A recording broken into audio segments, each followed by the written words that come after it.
একজন বৃদ্ধের হাসি আমাকে জীবনের সবচেয়ে বড় শিক্ষা দিলবু।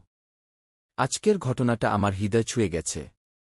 আমি সিঙ্গাপুরে যে প্রতিষ্ঠানে কাজ করি তার পাশেই একটি বৃদ্ধাশ্রম রয়েছে। সেখানে থাকা অনেক বৃদ্ধ-বৃদ্ধার সঙ্গে আমাদের প্রায়ই দেখা হয়, কথা হয়।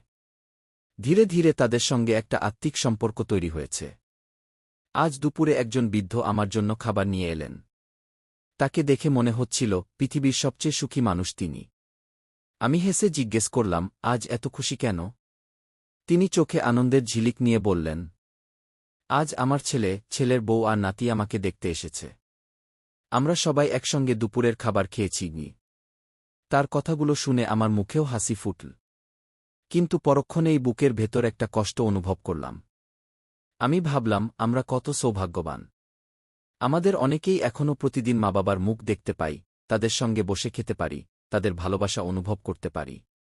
অথচ পৃথিবীর অনেক বাবা-মায়ের কাছে বছরের সবচেয়ে বড় আনন্দ হল একদিন সন্তানের দেখা পাওয়া। সিঙ্গাপুর একটি উন্নত দেশ। এখানকার মানুষ উন্নত স্বাস্থ্যসেবা, শিক্ষা, নিরাপত্তা ও নাগরিক সুবিধা ভোগ করেন।